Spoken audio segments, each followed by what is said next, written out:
Well, hey guys, it's Saturday, the 8th, February 8th, and I've been out here working on taking cuttings and getting cuttings established for new shrubs, new trees, some Coosa dogwood, some box elder as part of our fodder program, and other odds and ends I've been meaning to catch up on.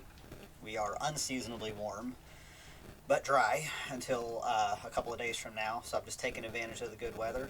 And while I've been doing that, I've been, as I tend to be, contemplative and thinking things through, and felt pretty compelled to share this and get this out here. So feel free to share this message in this video. I think this is super important because we are getting real close to what people consider to be kind of like the opening of gardening season. People are starting to order their seeds, plan their garden beds. There's people who are newer to it are getting on the forums and the Facebook groups asking questions, trying to figure out the best way, and I'm glad. Don't get me wrong. I am glad to see anybody who is even willing to fill some little pots on their deck or even in their kitchen window to get some herbs going. They're heading in the right direction, and I want nothing but success. And there can be, at times, an outlook, a perspective that I think doesn't serve folks very well, and maybe they don't even realize they're doing it because a lot of us, most of us even, have a lot of programming to overcome.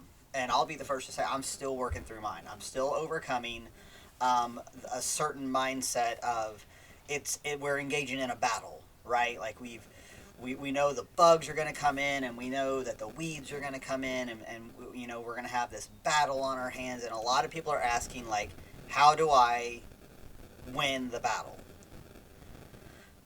So I want to throw kind of an alternative take into all this. So we got to check our mindset first, right? Like if you go into a space looking for a fight, preparing for a fight, you're going to get a fight. That's just how the energy works in all this. So let's try instead to think about this from the abundance mindset. And this is real helpful if you can apply the principles of permaculture into this. But even if you're not ready to take that on, just go into it with how can I work with the abundance. So, for instance, a weed is just something that is in a place that maybe we don't want it. Right now, I have at the edges of pretty much all of my garden beds, my kitchen garden, I've got henbit, dead nettle, chickweed, and all those low-growing kind of ground cover type weeds. And right now, they're just acting as a ground cover. They're holding the soil down, and they're not hurting anything. So when I'm ready to plant and I need that space, I just dig out the spot that's needed and remove the weeds from that particular section. And those weeds go to the rabbits or the chickens or even to the sheep.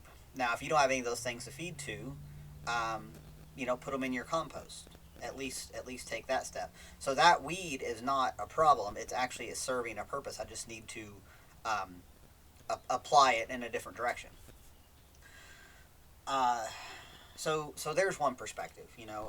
Consider the fact of the weeds. Now I know let's say Bermuda grass, big literal pain in the rear around here.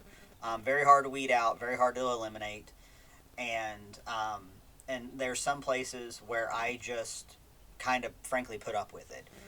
Eventually, you can wear it out with cardboard and deep mulch and lasagna gardening and that sort of thing, but you can again decide your perspective on the whole thing. Like, do I want to see this as a battle, or I just see this is a wonderful place to work on building up the soil so that this grass that is naturally adapted to shallow, dry, and kind of infertile soils, which is what Bermuda grass is suited to. It's suited basically to sand. You ask yourself, how can I change the conditions so that this grass, this plant, isn't going to want to be here so much. So, this requires a lot of mental work. So a lot of people, they just want to, or they feel like they only have time to ask the question, take the answer they most agree with, and get to work.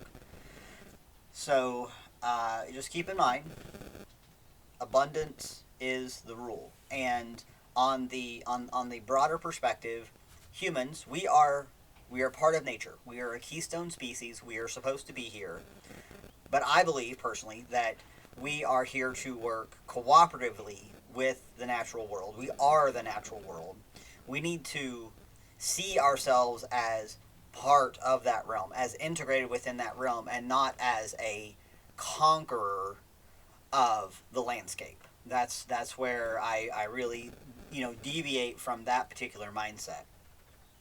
So we are, because we have this big brain, and we can learn from the past, and we can kind of anticipate how our actions will shift things in the future.